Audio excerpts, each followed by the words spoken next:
जिसे जन्म और कर्म से और वर्णाश्रम जाति पाति इसमें कोई अहम भाव नहीं होता है। आज व्यक्ति का अहम भाव इसी में हो जाता है ना, कि मेरा जन्म इस कुल में हुआ है तो इस कुल में अपनापन अहंकार हो जाता है।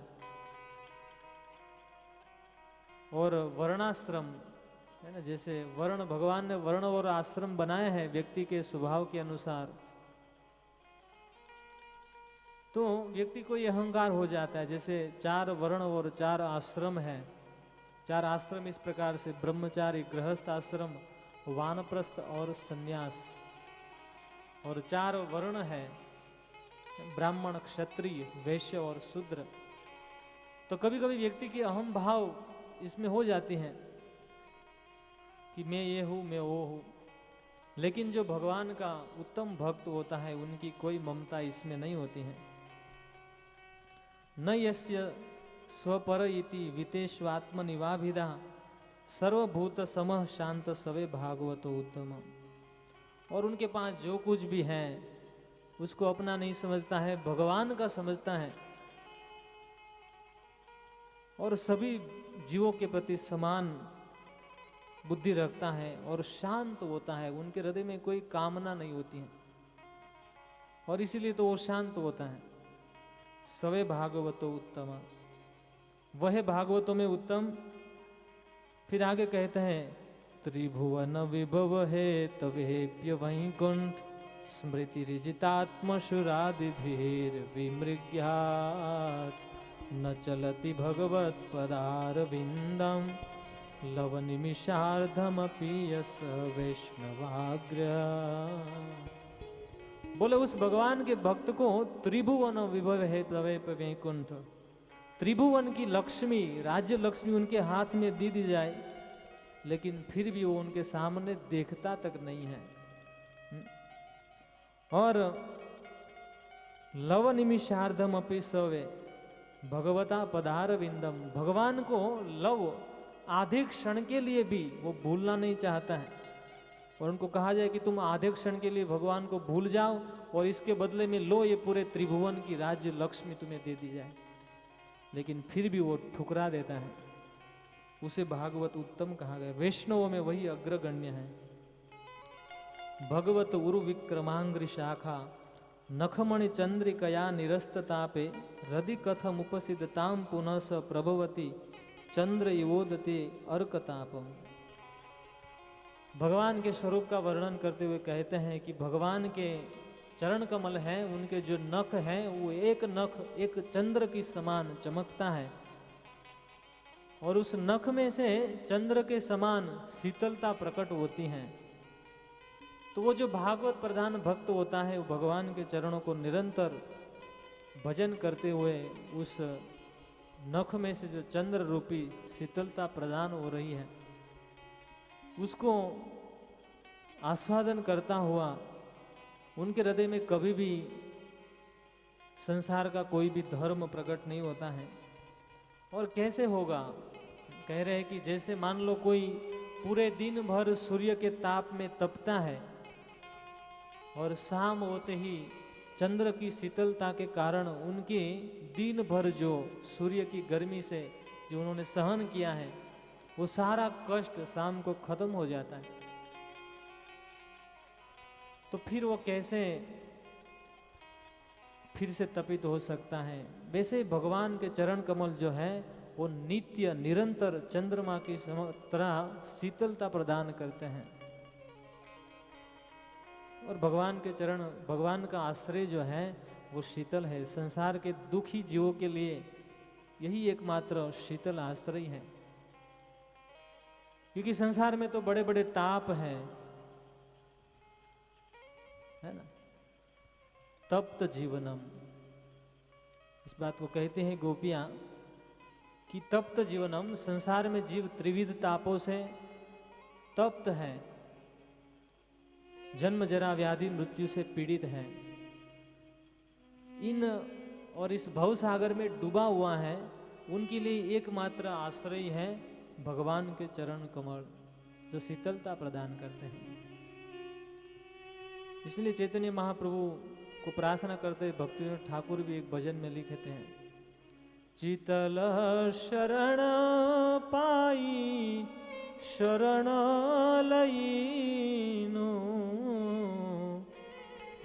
आपके शरण शीतल जानकर मैंने आपके शरणों का आश्रय लिया है। गौरांग तुमी मोर दया ना छाड़े हो,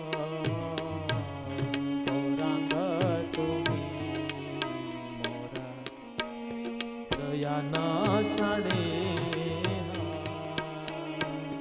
आपना करिया रंगा आपना करिया रंगा चरण लयेनो। गौरांग तुमी मोरा चरण लहेनो, गौरांग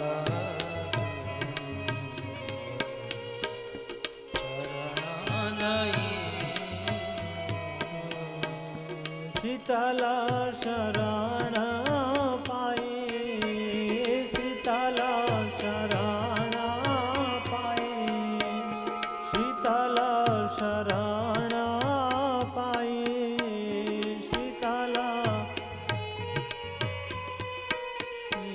शरण लयेनो। गौरांग तुमी ना छाड़े गौरांग।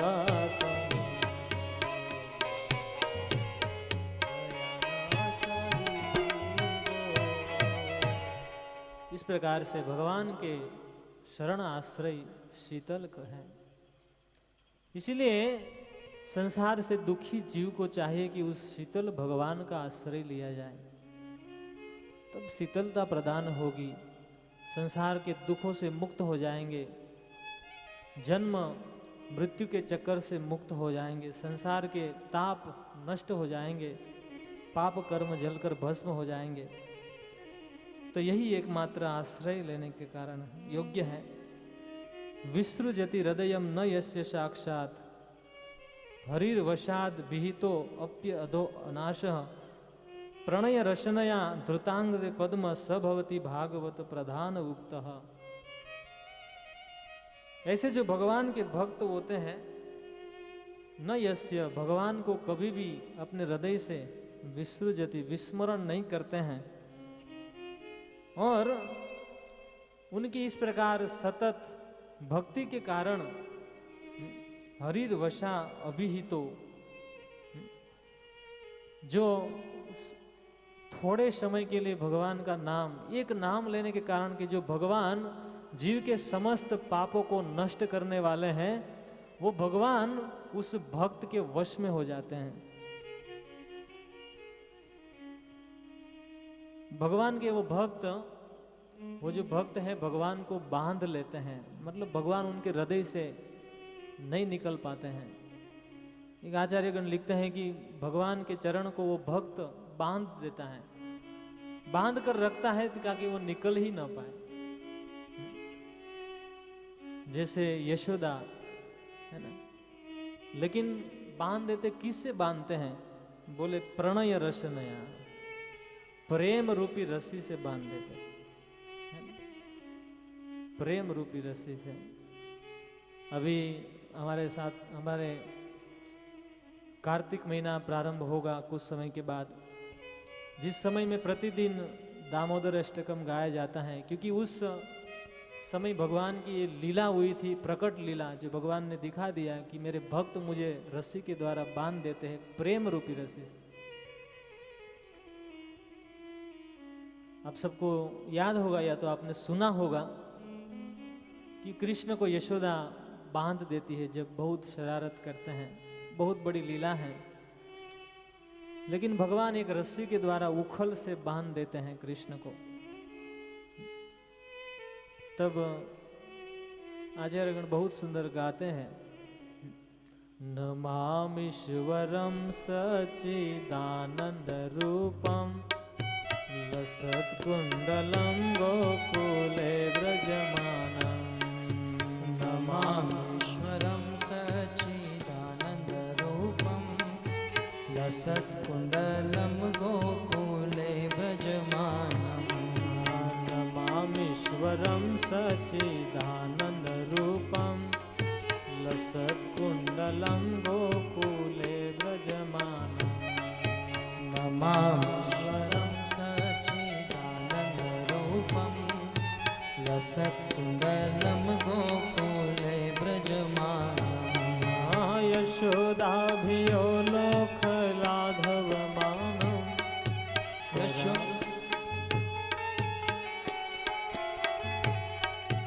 परामृष्टमत्यन्ततोत्त्यगोप्या यशोदाभियो लोकलाघवमानं परामृष्टमत्यन्ततो धृतगोप्या नमस्ते स्तुताम्ने स्फुरदीप्तिधाम्ने सदीयोशरायाथ विश्वसधाम्ने नमस्ते स्तुताम्ने स्फुरदीप्तिधाम्ने त्वदीयगरायाथ विश्वसधाम्ने नमस्ते स्तुताम्ने स्फुरदीप्तिधाम्ने त्वदीयोदरायाथ विश्वसधाम्ने नमस्ते स्तुताम्ने स्फुरदीप्तिधाम्ने त्वदीयोदरायाथ विश्वसधाम्ने नमो राधिकाय त्वदीयप्रियाय नमो राधिकाय त्वदीयप्रियाय नमो राधिकाय त्वदीयप्रियाय नमो राधिकाय त्वदीयप्रियाय नमो राधिकाय त्वदीयप्रियाय नमो राधिकाय त्वदीयप्रियाय नमो नन्तलीलाय देवाय तुभ्यं नमो नन्दलीलाय देवाय तुभ्यं। तो ये लीला ये बात को सिद्ध करती हैं कि भक्त जो होते हैं वो भगवान को प्रेम रूपी रस्सी से बांध देते हैं। नहीं तो उस भगवान को बांधने की किसी की ताकत नहीं है ना। दुर्योधन भी बांधने चला था लेकिन नहीं बांध पाया, लेकिन वो भगवान प्रेम रूपी रस्सी से बंध जाते हैं। तो ये है यहाँ पर बता रहे कि वो भक्त प्रेम से बांध देता है। तो फिर आगे ये प्रश्न का उत्तर पूरा करते हुए अब निमि महाराज दूसरा प्रश्न कर रहे हैं। परस्य विष्णोर्यस्य माहिनामपि मोहिनां मयां वेदितुम इच्छामो भागवतो ब्रवन्तु नः नानृत्युपे जुषन् युष्मद्वचो हरिकथामृतं संसार ताप निरस्तप्तो मर्त्यस्ताप भेजचम। कहते हैं कि आपकी इस कथा से मैं तृप्त नहीं हो रहा हूँ और सुनाइए। और आपने कहा कि भगवान का जो भक्त होता है वो भगवान की माया को देखता है, विष्णु माया पश्यति स भागवत उत्तम। तो कृपया करके बताइए कि भगवान की माया क्या है, इस बारे में प्रश्न करते हैं। भगवान की माया क्या है? तब मायिनाम अपि मोहिनाम, माया जो है वो बड़े बड़े विष्णुर्यस्य, भगवान की माया है बड़े बड़े को मोहित करती हैं, बड़े बड़े देवता भी उसमें मोहित हो जाते हैं। तो उस माया के बारे में हमको बताइए। तब माया के बारे में संक्षिप्त में वर्णन करते हुए उनका उत्तर देते हैं नव योगेंद्र में से तीसरे योगेश्वर अंतरिक्ष जी, और कहते हैं कि वास्तव में माया जो है अनिर्वचनीय है, क्योंकि ऐश्वरी माया ये भगवान की माया है।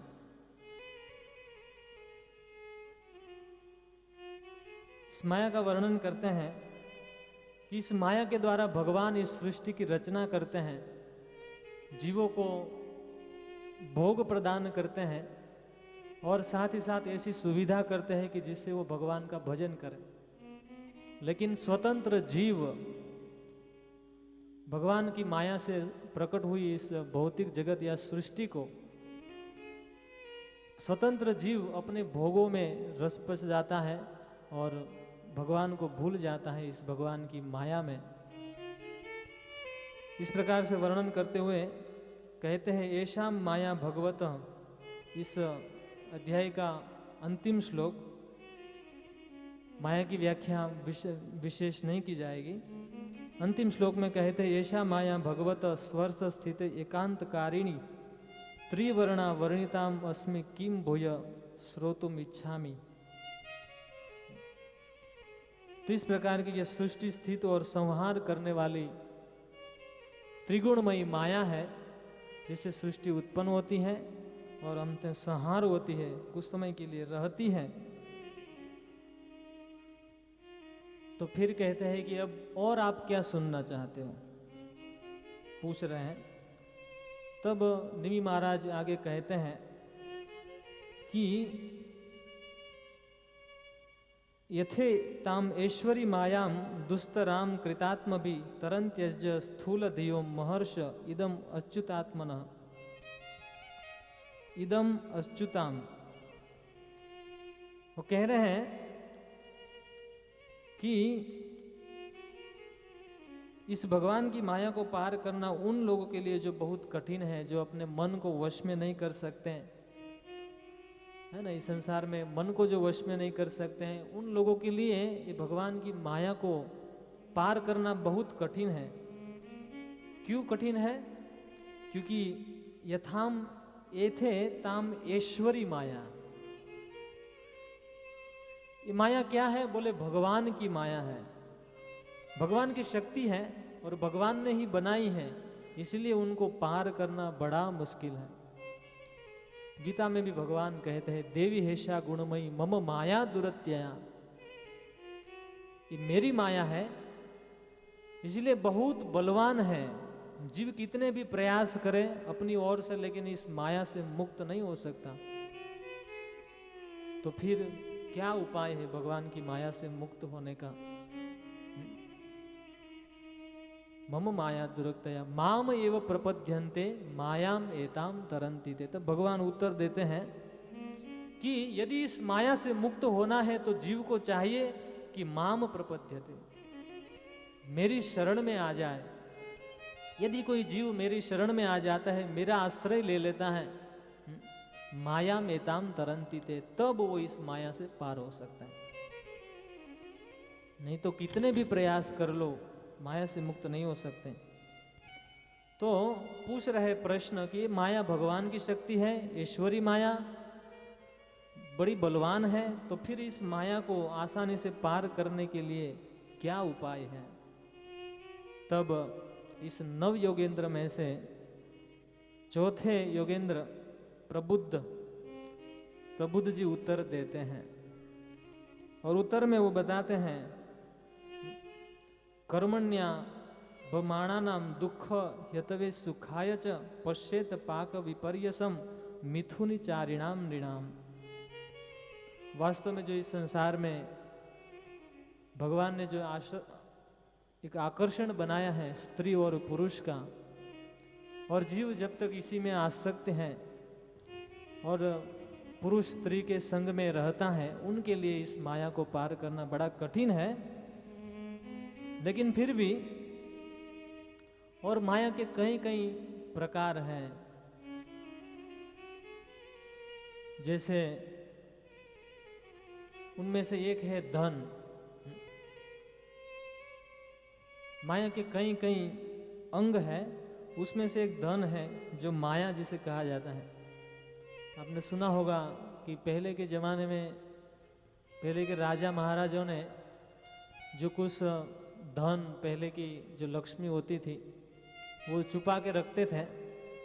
तो अभी तो नहीं निकलते, लेकिन कुछ समय पहले जब निकलती थी कि यहाँ से कुछ धन निकला है या तो कुछ सोना निकला है तो उसको कहा जाता था कि यहाँ पर माया निकली। हमने सुना है, तो इसको भी माया कहते हैं।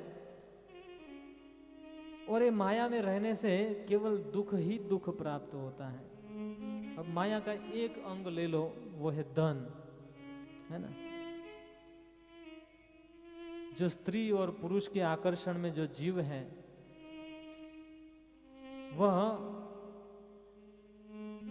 जब धन कमाता है, क्योंकि धन चाहिए संसार के भोग करने के लिए, तो धन को नित्य अर्ति देन वितेन दुर्लभेतात्म मृत्यु नाम।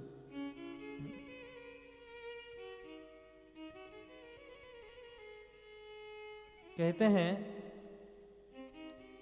कि इस धन को प्राप्त करना बड़ा कठिन है ना। व्यक्ति दिन भर जीवन भर धन को कमाने के लिए पड़ा रहता है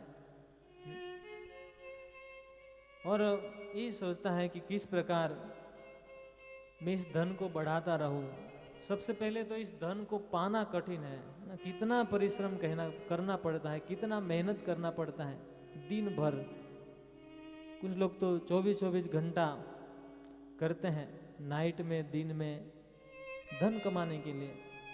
तो एक तो उनको प्राप्त करना ये बहुत बड़ा दुख है, दुर्लभ है ना। और वास्तव में ये धन यदि मिल जाए तब भी आत्मा के लिए तो वो मृत्यु समान ही है ना। लोग भगवान को कब भूल जाते हैं? जब सुख आता है।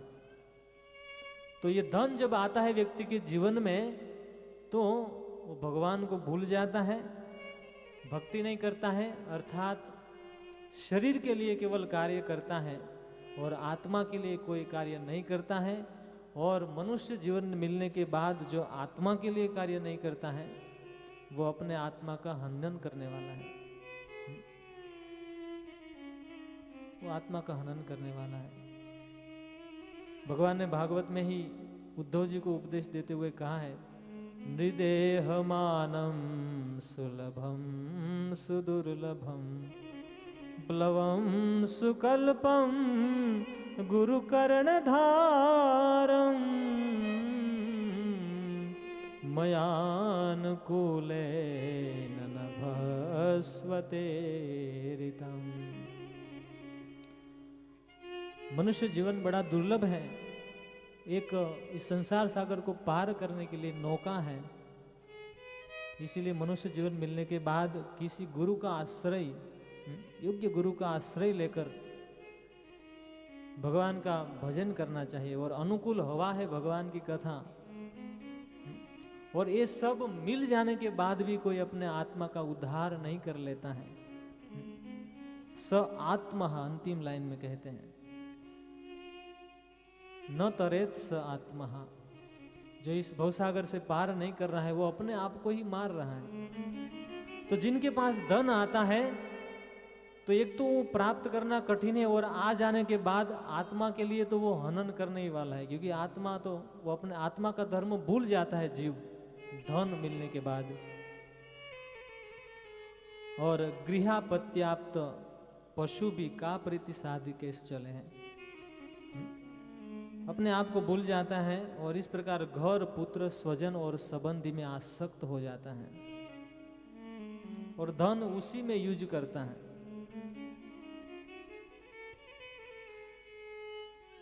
तो यह भगवान की माया है, क्योंकि माया से जीव भगवान को भूल जाता है। तो फिर आगे कहते हैं, एवं लोकम परम विद्या नश्वरम कर्म निर्मितम सतुल्यति शयध्वसम यथा मंडलवर्ती नाम। इस प्रकार से जो मनुष्य माया से पार जाना चाहते हैं, उसे यह समझ लेना चाहिए कि मरने के बाद प्राप्त होने वाले परलोक भी ऐसे ही नाशवान है।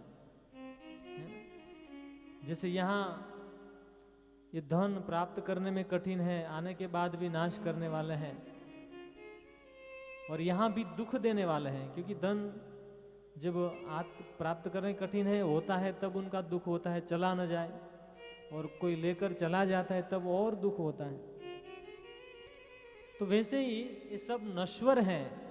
वैसे इस जीवन के बाद मान लो कोई पुण्य कर्म करके दूसरे लोगों को प्राप्त किया जाए, स्वर्ग इत्यादि, तो वो भी इसी प्रकार आत्मा का तो हनन करने वाला है, क्योंकि वहां पर भजन नहीं होता है, भोग मिलते हैं, और भोग के कारण जीव भगवान को भूलता है, और भगवान की विस्मृति जीव को भय में डालती है, दुख में डालती है।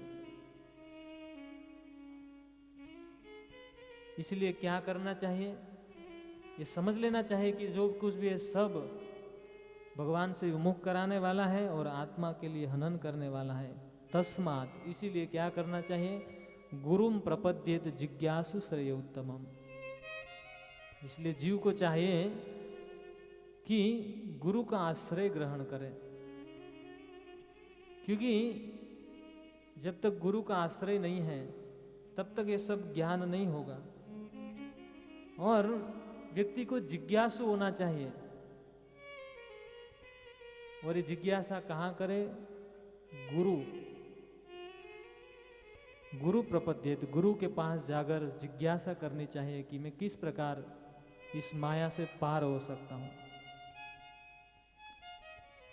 तब और कैसे गुरु के पास जाना चाहिए, शाब्दे परे च निष्णान्तम ब्रह्मण्यम उपशयमाश्रयम। जो शब्द ब्रह्म में निष्णांत है, ऐसे गुरु के आश्रय में जाना चाहिए।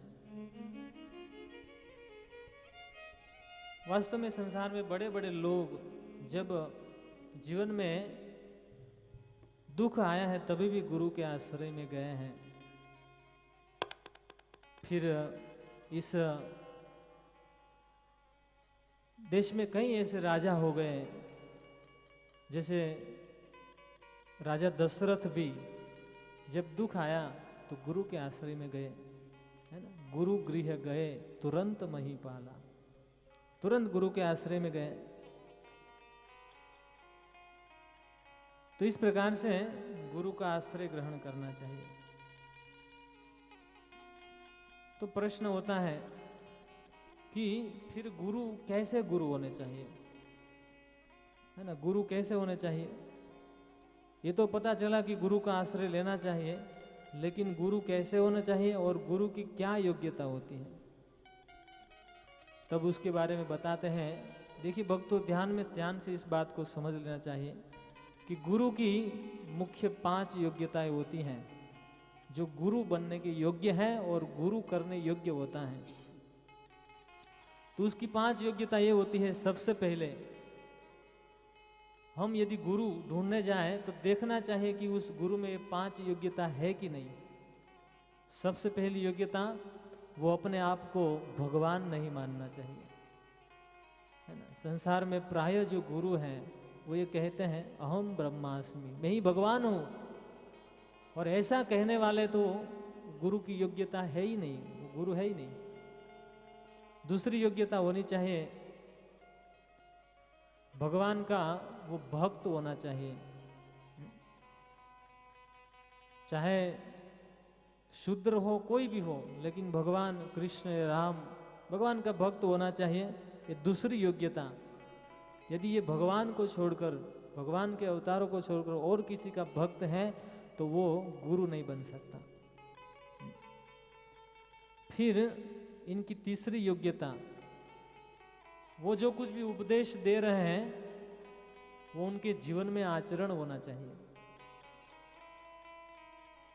लेकिन होता क्या है, संसार में जो गुरु बनकर बैठे हैं उनके जीवन में कुछ आचरण नहीं होता है और केवल बड़े बड़े उपदेश देते हैं। वास्तव में वो गुरु की योग्यता नहीं है, और वो गुरु धारण करके भी हम कुछ प्राप्त नहीं कर पाएंगे। वास्तव में आचार्य उसे कहते हैं, आचनोति यः शास्त्रार्थम आचार्य स्थापयत्वयि स्वयं आचरित यस्मात् आचार्यस्तेन कीर्तित। जो अपने आचरण से भक्ति सिखाता है, हमें भागवत धर्म को सिखाते हैं, उसे गुरु कहते हैं। और चौथी योग्यता है इंद्रियों पर वश होना चाहिए। जैसे हमारी इंद्रियां हैं, वाचो वेगम, मनस क्रोध वेगम, जिह्वाद वेगम, उदर उपस्थ वेगम, इन 6 प्रकार की जो इंद्रियां हैं, एतान वेगान विषहेत धीरम, सो जो इन इंद्रियों को अपने वश में कर रखा है वही गुरु बनने के योग्य है। तो हम जब संसार में देखते हैं तो ऐसे गुरु को ढूंढना चाहिए, कहाँ मिलेंगे। और 5वीं योग्यता है कि वो 4 भगवान के द्वारा जिनका वर्णन किया गया है, भगवान के द्वारा जो स्थापना की गई है, ऐसे 4 संप्रदायों के अंतर्गत होने चाहिए, उसे गुरु बनाना चाहिए।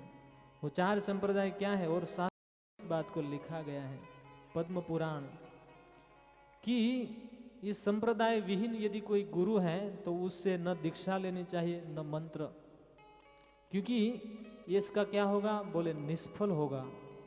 संप्रदाय विहीन ये मंत्रा ते निष्फलाम अतः कलो भविष्यन्ति 4 संप्रदाय।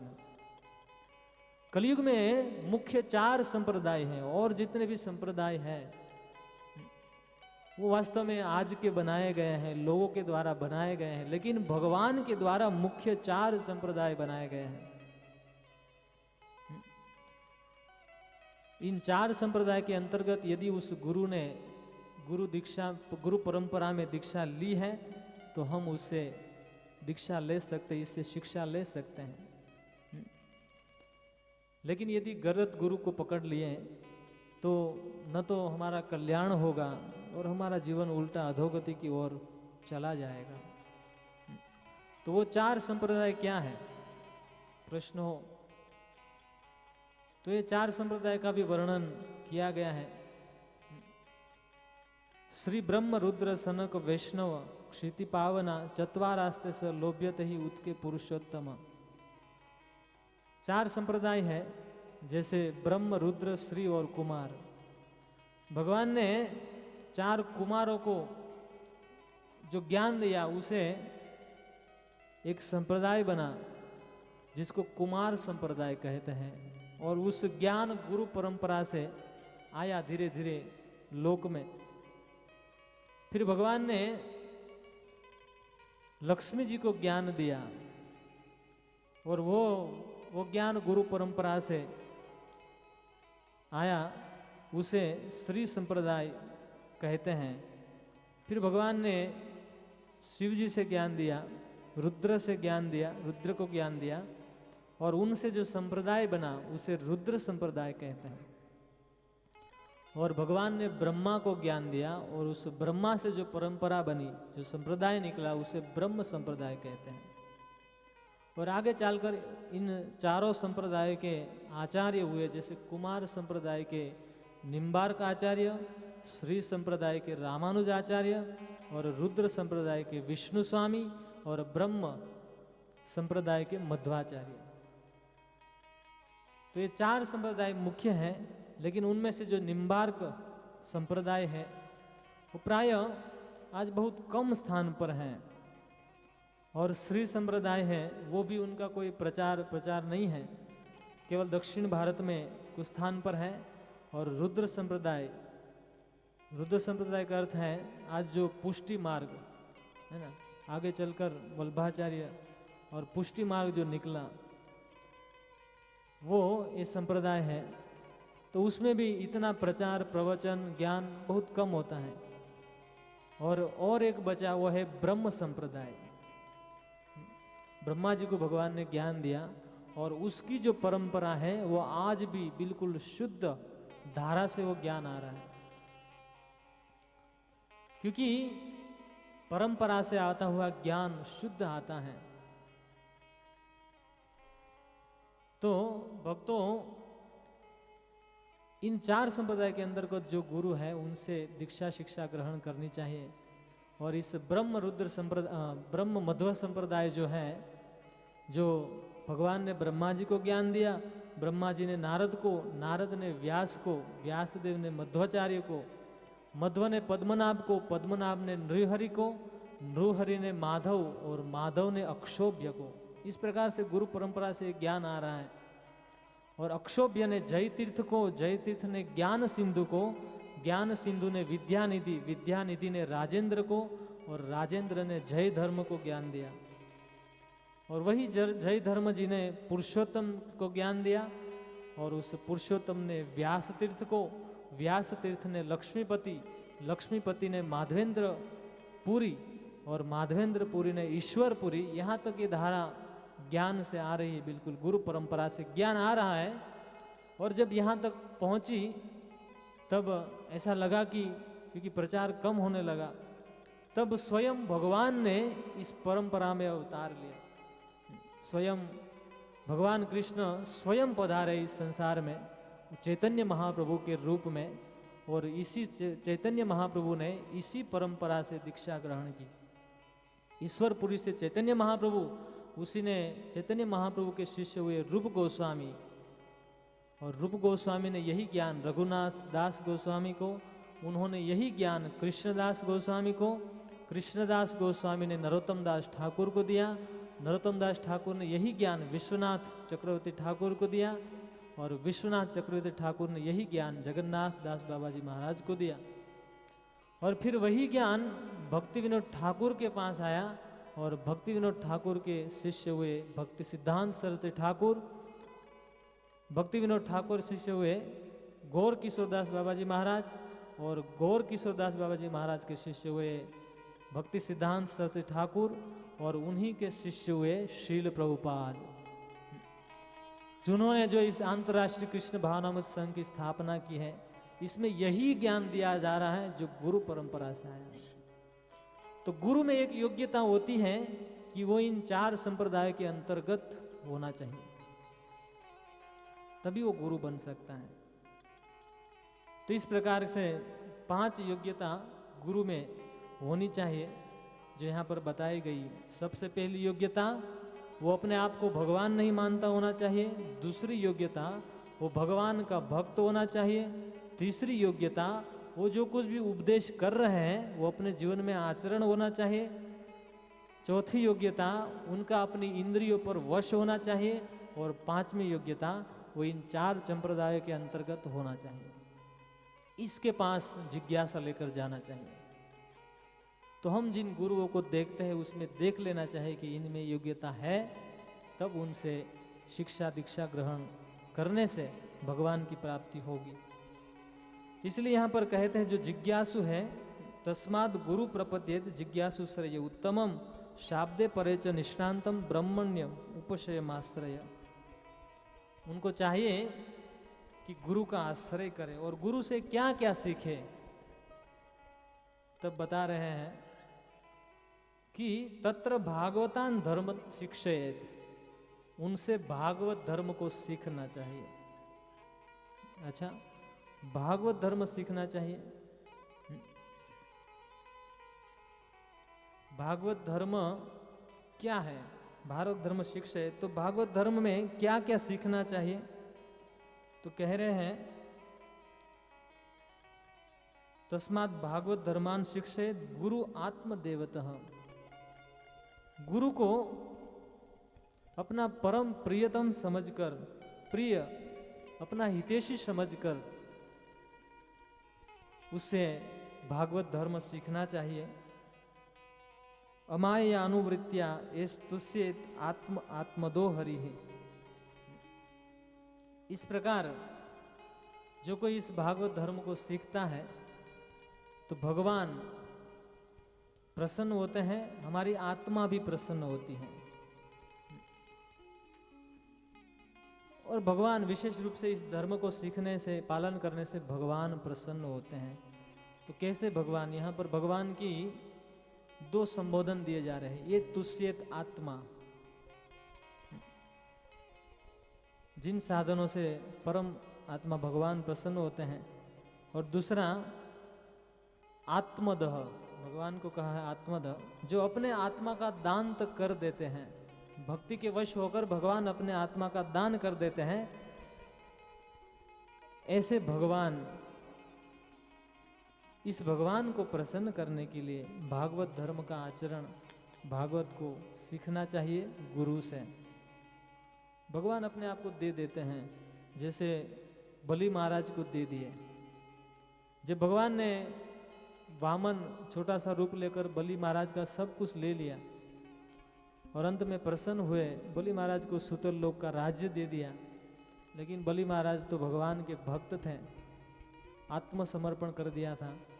उन्होंने कहा प्रभु मैं यहाँ पर वहाँ पर क्या करूँगा, वहाँ आपका दर्शन नहीं होगा, क्योंकि भक्त भगवान के दर्शन के लिए लालायित रहते हैं।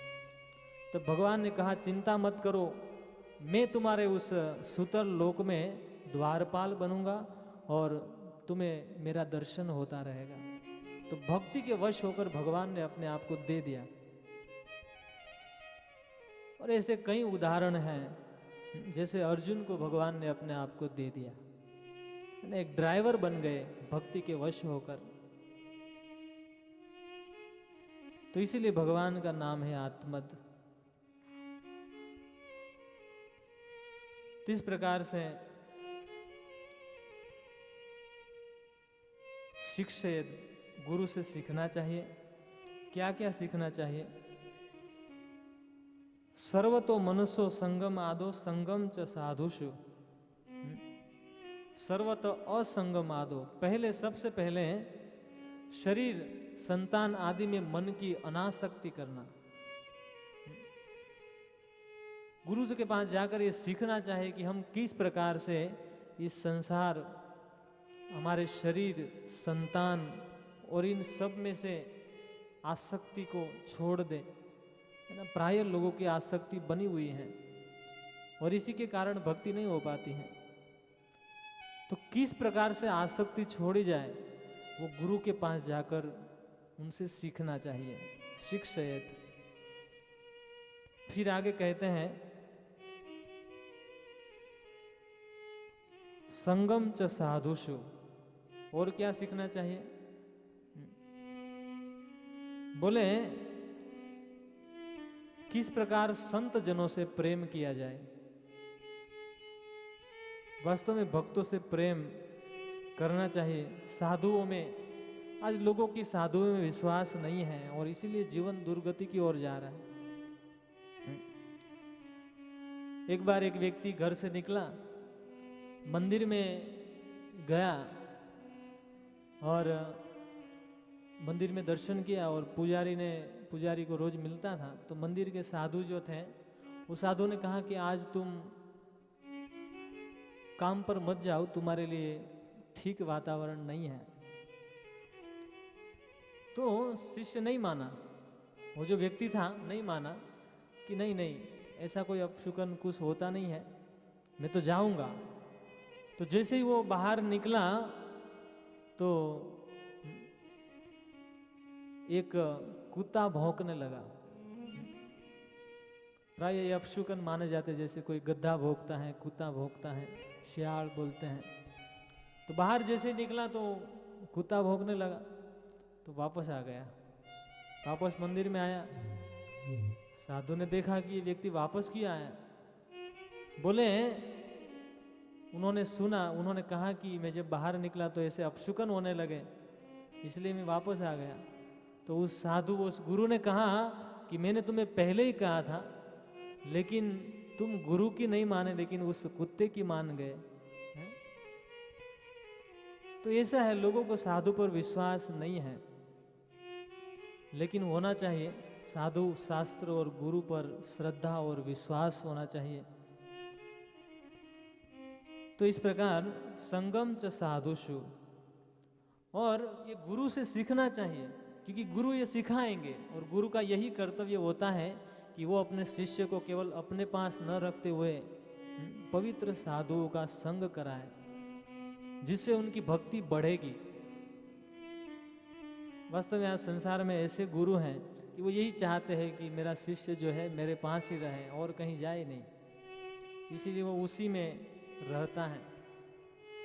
लेकिन गुरु का कर्तव्य है कि वो अपने शिष्य को दूसरे संतों के पास, दूसरे संतों के संग के लिए भेजे, उसमें उसकी वैष्णव में श्रद्धा बढ़ाए। और दूसरे वैष्णव में आसक्ति जब बढ़ेगी तब उनकी भक्ति में प्रगति होगी। फिर कहता है मनसः,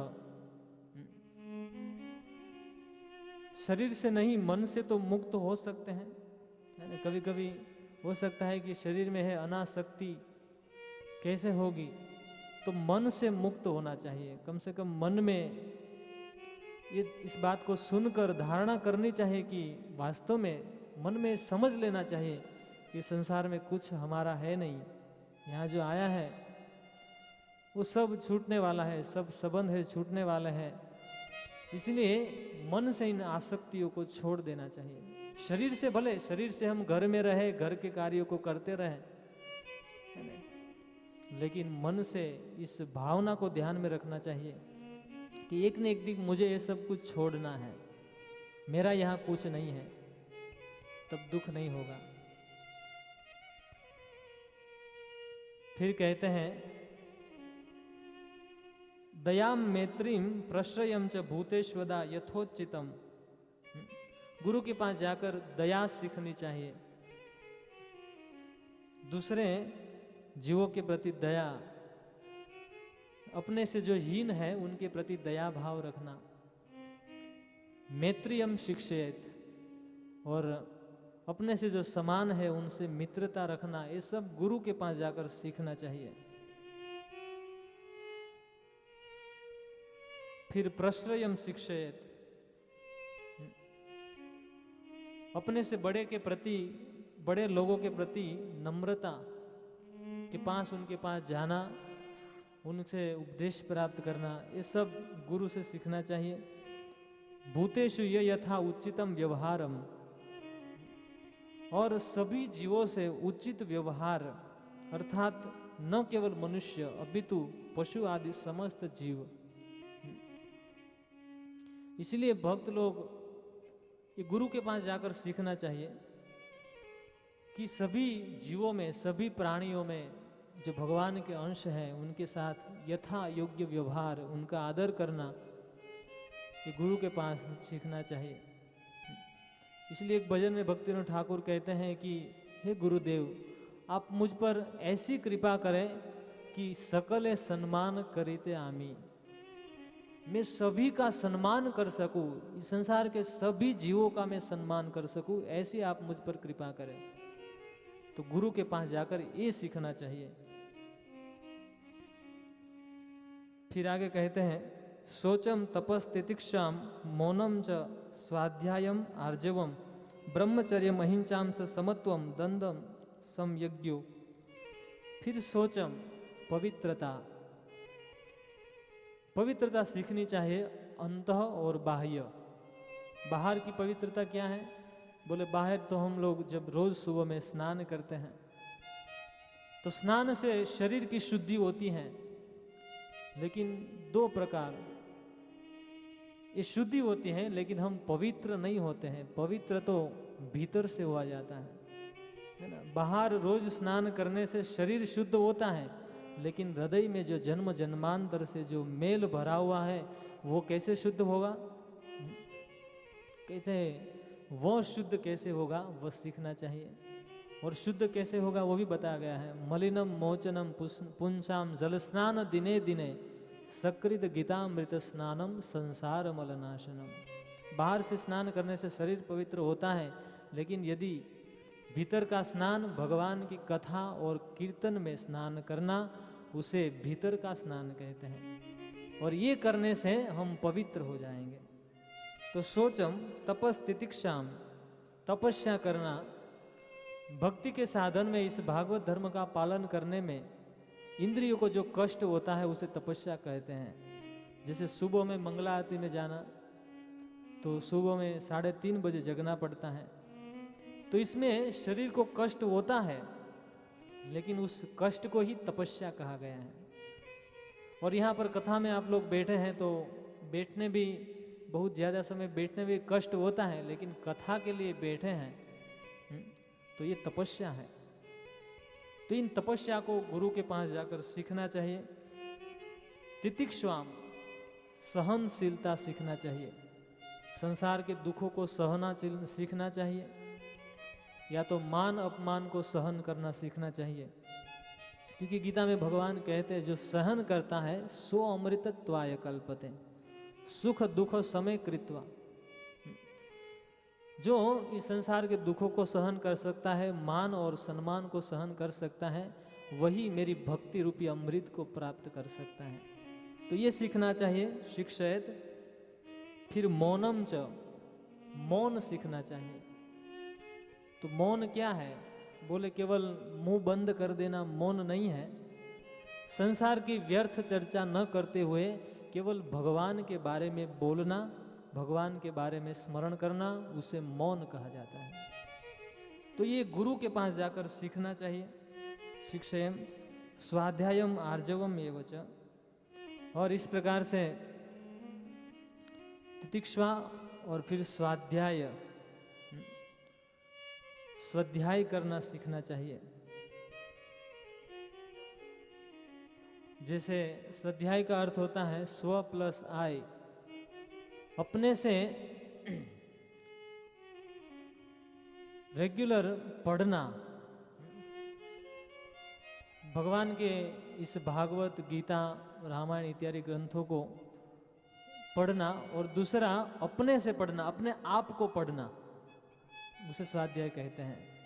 है ना, हम लोग दूसरे के बारे में तो बहुत देखते रहते हैं, पढ़ते रहते हैं, दूसरों में क्या है वो है, लेकिन अपने बारे में रोज पढ़ना, तभी वो उसको पता चलेगा कि मैं किस स्थान पर हूँ और मुझे क्या करना है। और प्रतिदिन अपनी योग्यता के अनुसार गीता, भागवत को पढ़ना, उसे स्वाध्याय। ब्रह्मचर्य, ब्रह्मचर्य का अर्थ है अपने वीर्य की रक्षा करना, क्योंकि ब्रह्मचर्य पालन से हमारे बुद्धि और स्मृति बढ़ती हैं। तो शास्त्रों की, गृहस्थ व्यक्ति है तो शास्त्रों की मर्यादा में रहकर जीवन जीना, इस प्रकार ब्रह्मचर्य। फिर कहते हैं अहिंसा, किसी भी जीव की हिंसा नहीं करना है। च समत्वम द्वंद्व संज्ञयो। फिर आगे कहते हैं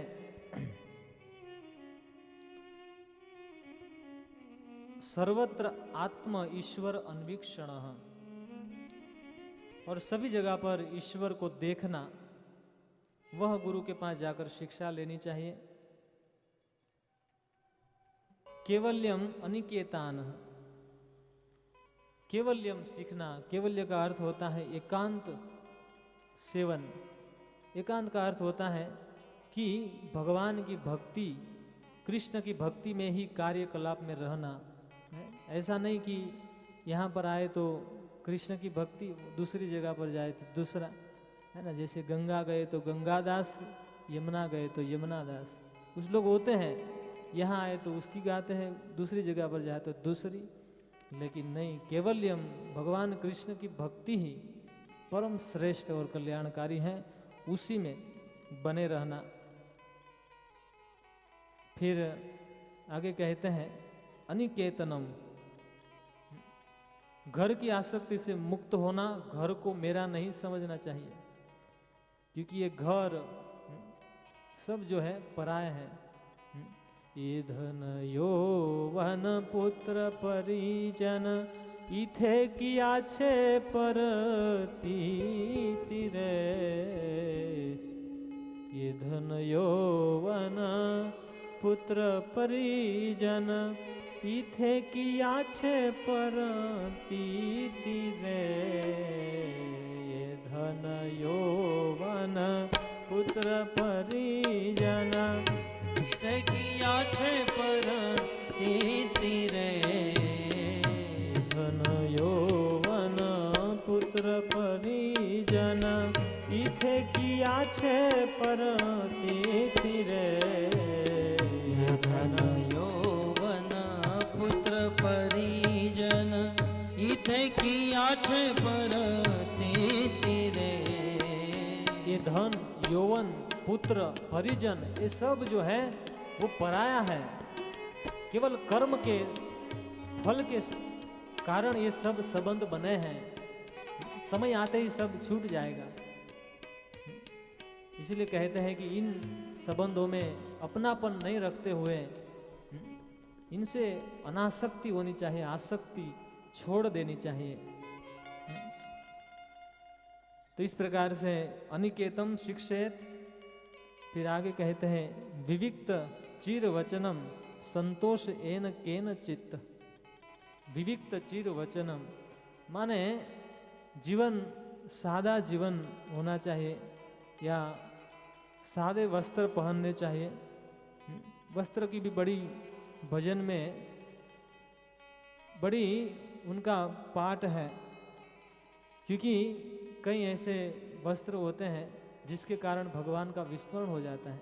जैसे महाराज जी कहते हैं कि बहुत मूल्यवान कीमती वस्त्रों को पहनने से हमारी भगवान से विस्मृति हो जाती है, इसीलिए सादे वस्त्र पहनना चाहिए और ये गुरु से सीखना चाहिए। संतोष एन केन चित्त, जो कुछ मिल जाए उसी में संतोष करना सीखें। आज लोगों के पास संतोष नहीं रहा इसलिए दुख है, लेकिन यदि संतोष नाम का धन आ जाए, जब आवे संतोष धन सब धन धूरी समान। यदि जीवन में केवल संतोष को अपना लिया जाए तो ज्यादा कष्ट नहीं करना पड़ेगा, जीवन में शांति मिल जाएगी। और खास करके भोजन में भी होना चाहिए, है ना। लोग जब कुछ स्वादिष्ट मिष्ठान होते हैं तो संतोष नहीं करते हैं और भी और खाए जाते हैं। तो इस संतोष यदि आ जाए तो जीवन सुखी हो सकता है। प्रभुपाद जी अक्सर कहा करते थे कि यदि व्यक्ति के पास संतोष आ जाए, अपने गांव में थोड़ी सी जमीन हो, एक गाय हो दुधारू, तो व्यक्ति का जीवन चल सकता है। लेकिन आज लोगों के पास संतोष नहीं है, इसीलिए वो कमाने में पड़ा है और इससे और बंगला बनाऊंगा, ये करूंगा वो करूंगा, उसी में दुखी होता रहता है। तो इस प्रकार से फिर आगे कहते हैं श्रद्धाम भागवते शास्त्रे निंदाम अन्यत्र चपी ही। भागवत शास्त्र में श्रद्धा होनी चाहिए, अर्थात भगवान के गुणगान जिस जिस शास्त्रों में हो, प्रवर्तन हो भगवान की लीलाओं का, उन सभी शास्त्रों में श्रद्धा गुरु के पास जाकर सीखनी चाहिए। शिक्षेत और आदो शास्त्रे अनिंदम अन्यत्र अपि ही। और दूसरे जो भी शास्त्र है, व्यक्ति के वर्ण आश्रम के अनुसार और स्वभाव के अनुसार बनाए गए लोगों को ऊपर उठाने के लिए उन शास्त्रों की निंदा नहीं करनी चाहिए। ये सब सीखना चाहिए। मनोवाक कर्म दंडम च सत्यम च शम दमवापि। और मन वाणी और कर्म को दंडम, मन का संयम, वाणी का संयम और कर्म का संयम, ये गुरु के पास जाकर सीखना चाहिए। जैसे मन का संयम होता है, प्राणायाम करने से उनको संयम में किया जा सकता है, या तो भगवान के चरणों के चिंतन करने से। वाणी का तप है मौन, और मौन का अर्थ होता है भगवान के गुणगानों को गाना। और कर्म भगवान के लिए कर्म किया जाना चाहिए, तभी वो कर्म भक्ति बन जाता है। इस प्रकार से सत्यम, और सत्य का आचरण गुरु से सीखना चाहिए। शम दम वापी, शम और दम इंद्रियों का निग्रह इत्यादि। श्रवणम कीर्तनम ध्यानम हरेर अद्भुत कर्मण जन्म कर्म गुणानाम तदर्थे अखिल चेष्टितम। इस प्रकार से भगवान के श्रवण कीर्तन और ध्यान, हरेर अद्भुत कर्मणा, भगवान के अद्भुत अद्भुत कर्म है, अद्भुत अद्भुत लीला है, उनका कीर्तन करना, उनका श्रवण करना और उनका ध्यान करना, ये सब गुरु से सीखना चाहिए। जन्म कर्म गुणानाम च तदर्थे अखिल चेष्टितम। और इस भगवान के जन्म और कर्म के सुनने, ध्यान करने, कीर्तन करने के लिए अखिल चेष्टितम, प्रयास होना चाहिए जीव का कि इस प्रकार में प्राप्त कर लूँ। क्योंकि गीता में भगवान कहते हैं जन्म कर्म चमे दिव्यम एवं यो वेति तत्वतः त्यक्त्वा देहम पुनर्जन्मम नेति मामेति सो अर्जुना। यदि कोई मेरे जन्म और कर्म को जान लेता है, सुन लेता है, तो त्यक्त्वा देहम, इस शरीर को छोड़ने के बाद न इति, संसार में फिर से नहीं आता है, और माँ मेति मेरे धाम में आ जाता है और सुखी हो जाता है। इष्टम तप्पम दत्तम तपो जप्तम वृतम यचात्मनम प्रियम। और क्या क्या सीखना चाहिए? बोले यज्ञ दान तपह, यज्ञ सीखना चाहिए। और विशेष करके कलयुग का यज्ञ है हरिनाम संकीर्तन। और गीता में भगवान कहते हैं यज्ञानाम जप यज्ञोस्मि। तो इस जैसे आगे चलकर आएंगे कि अलग अलग युग के अलग अलग यज्ञ है, अलग अलग धर्म है। तो इस कलयुग का जो यज्ञ है वो हरिनाम संकीर्तन। तो गुरु के पास जाकर इस यज्ञ को कैसे ठीक ठीक प्रकार से किया जाए वो सीखना चाहिए। दत्तम दान सीखना चाहिए, है ना। भगवान ने यदि हमें जो कुछ भी योग्यता दी है तो उसका दान करना सीखें। क्योंकि भगवान ने मान लो धन दिया है, तो जब समय है तो व्यक्ति को दान कर लेना चाहिए। क्योंकि संसार में ऐसा होता है, कभी हमारे पास इच्छा होती है दान करने की, लेकिन धन नहीं होता है ना, समय नहीं होता है। लेकिन जब समय भी हो, धन भी हो, इच्छा भी हो और हो, तब व्यक्ति को दान कर लेना चाहिए। एक ऐसी कथा गुजरात के एक राजा की है। एक बार एक राजा अपने राज्य में था, तो उदार दिल से रोज सुबह साधुओं को दान करता था, रोज सुबह, और धन इत्यादि सब कुछ दान करता था। तो एक दिन उनके दीवान जी ने कहा कि हे राजा, आप हर रोज इस प्रकार से उदार दिल से दान कर रहे हैं, इस प्रकार यदि दान करने लगे तो हमारे राज्य की तिजोरी जो है वो खाली हो जाएगी। तब राजा ने कहा कि आपकी बात तो ठीक है।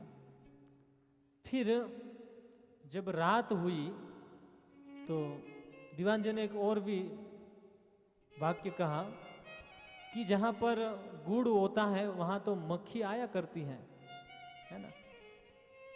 साधारण कहावत है कि जहाँ पर मीठापन है वहाँ पर मक्खियाँ आती रहती हैं। ऐसे राजा आप बड़े दानी हैं, इसे लोग तो आया करेंगे आपके पास, लेकिन जरूरी नहीं है कि आप सब कुछ दान कर दो, फिर राज्य को चलाना भारी पड़ जाएगा। तो दीवान जी ने उदाहरण दिया कि जहाँ पर जहाँ पर गुड़ होता है वहाँ मक्खी आया करती। तब राजा ने कहा ठीक है। फिर रात हुई और रात को राजा ने दीवान जी को अपने कक्ष में बुलाया। तो राजा के कक्ष में वो गए, उनके मंत्री दीवान जी, और वहाँ जाकर गए तो राजा ने कहा आइए दीवान जी। तो उस दीवान जी ने कहा कि आपने मुझे अभी बुलाया, कुछ मुझसे गलती हो गई तो क्षमा कर देना। बोले ऐसा तो कुछ नहीं है, लेकिन आज दिन में आपने मुझे कुछ कहा था ना दीवान जी। बोले हाँ कुछ गलती हो गई तो क्षमा करना, लेकिन मैंने एक कहा था। बोले क्या कहा था जरा बताइए। बोले मैंने कहा था कि इस राज्य का खजाना जो आप उदार दिल से रोज सुबह में बांट देते हैं, यदि इस प्रकार बांटने लगे तो खजाना खाली हो जाएगा। बोले इसके साथ साथ और भी आपने कुछ कहा था। बोले हाँ कुछ कहा था। बोले क्या कहा था। बोले मैंने कहा था कि जहाँ पर गुड़ होता है वहाँ मक्खियाँ तो आती रहती हैं। तब राजा ने कहा कि आप वहाँ पर एक टेबल था और टेबल पर एक कपड़ा ढका हुआ था। तो राजा ने कहा कि ये कपड़ा उठाइए जरा। तो जैसे ही कपड़ा उठाया तो वहाँ पर एक गुड़ की भीली थी, गुड़ था। तो राजा ने कहा दीवान जी आप कहते थे कि जहाँ पर गुड़ होता है वहाँ मक्खी आती है, ये गुड़ आप मक्खी को ला दीजिए यहाँ पर, क्योंकि रात का समय था। तो दीवान जी ने कहा मक्खियाँ तो दिन में आती है महाराज, रात को थोड़ी आएगी, है ना, रात को तो सो जाती हैं। बोले नहीं आपने कहा था कि जहाँ गुड़ होता है वहाँ मक्खियाँ आती हैं, तो ये गुड़ ला दो मक्खियाँ। बोले मक्खियाँ तो दिन में आती है महाराज, रात को नहीं आती है। तब राजा ने कहा दीवान जी मैं यही कहना चाहता हूँ जब सर पे सूर्य तपता है ना, तब लोग मांगने के लिए आते हैं। अर्थात हमारा समय जब अच्छा होता है, हमारे पास धन धान्य है, तभी तो लोग मांगने आ रहे हैं। जब हमारा समय चला जाएगा तब कौन मांगने के लिए आएगा? कोई नहीं आएगा। इसलिए जब तक समय है, हमारे पास यदि धन है और भी योग्यता है, तो इन सभी को उदार दिल से दान करना चाहिए। और विशेष करके आगे बताएंगे तो दान करना चाहिए। और जप्तम वृत्तम आचरण, सद आचार करना सीखे गुरु के पास जाकर। भगवान के द्वारा बताए गए रास्ते से जब हम विमुख जा रहे हैं तो ये दुराचार हो रहा है, तो सद आचरण कैसे करना चाहिए वो गुरु से सीखना चाहिए। यचात्मनः प्रियम द्वारान सुतान गृहान प्राणान यत परस्मे निवेदनम। और हमारे पास जो कुछ भी है, दारान सुतान, पत्नी पुत्र परिवार धन संपत्ति प्राण हमारा तक इंद्रिया यत परस्मे निवेदनम, ये सब कुछ भगवान की सेवा में लगा देना चाहिए। तो ये सब गुरु के पास जाकर सीखना चाहिए, तभी हो सकता है।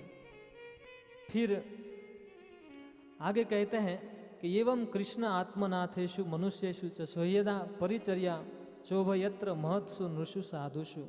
आगे बताया कि दान देना चाहिए, सेवा करनी चाहिए। तो किसकी करनी चाहिए? बोले कृष्ण आत्मनाथेषु मनुष्येषु, सभी मनुष्य सभी जीवों की सेवा करनी चाहिए। उनमें मनुष्य श्रेष्ठ है तो मनुष्य की सेवा करनी चाहिए। और उनमें भी परिचर्या शोभ यत्र महत्सु, उसमें भी भगवान के भक्त श्रेष्ठ हैं, ऐसे महत पुरुषों को दान देना चाहिए और उनकी सेवा करनी चाहिए। तो ये सब गुरु के पास जाकर सीखना चाहिए कि किस प्रकार महत की सेवा करें।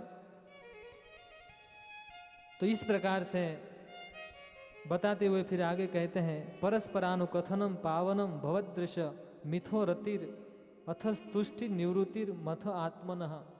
और परस्पर भगवान की चर्चा करना, परस्पर भगवान के भक्त मिलते हैं तो आपस में भगवान की कथा करते हैं। और हम जब भी कोई दो जब व्यक्ति मिलते हैं तो भगवान की कथा को आपस में बोलना, ये गुरु के पास जाकर सीखना चाहिए। स्मरंत स्मारयंतश्च मिथ्यो अधोदहरम हरिम भक्त्या संजातया भक्त्या बिभ्रत फूलकांतम तनु। और वास्तव में भगवान श्री कृष्ण जो पापों को एक क्षण में भस्म कर देते हैं, सब उन्हीं का स्मरण करें और लोगों को उनका स्मरण कराए, अर्थात प्रचार करें, स्वयं भी भक्ति करें और दूसरों को भी कराए। और इस प्रकार करते करते कश्चित हृदयंत चिंतयान कश्चित, आगे के जो हमने बताया कि जैसे इस भागवत धर्म का पालन करने से जीव कभी हंसता है कभी रोता है, तो ये सब वृत्ति हो जाएगी। और ये सब भी गुरु के पास जाकर सीखना चाहिए। और इस प्रकार ये भागवत धर्म इति भागवतान धर्मान शिक्षण भक्त्या तद उत्थया नारायण परो मायाम अंजस तरिति दुस्तराम। तो ये सब भागवत धर्म को सीखने से और उसका पालन करने से जीव माया से अंजसा आसानी से पार हो जाएगा। इसमें प्रश्न यही था कि किस प्रकार माया से पार हो सकते हैं। तो मुख्य बात गुरु के पास जाना चाहिए सबसे पहली बात, और योग्य गुरु के पास जाकर उनसे इनमें जो कुछ भी बताया है वो सब सीखना, और सीखकर उसका पालन करने से व्यक्ति माया से आसानी से मुक्त हो सकता है। तो यहाँ तक इस प्रश्न का उत्तर दिया गया। और अब आगे का प्रश्न हम कल से प्रारंभ करेंगे। तो यहाँ पर इस कथा को विराम दिया जा रहा है। हरे कृष्णा कृष्णा कृष्णा हरे हरे, हरे राम राम राम हरे हरे। और हमारे बीच में श्रीमान लाल गोविंद प्रभु पधारे हैं। वास्तव में जिन्हीं की कृपा से ही ये जीवन प्राप्त हुआ है। जीवन में इसलिए कह रहा हूँ क्योंकि गोस्वामी लिखते हैं कि जिन हरि भक्ति हृदय नहीं आनी, जिनके हृदय में भक्ति नहीं है उनका जीवन सब समान सो प्राणी, वो मरा हुआ है। तो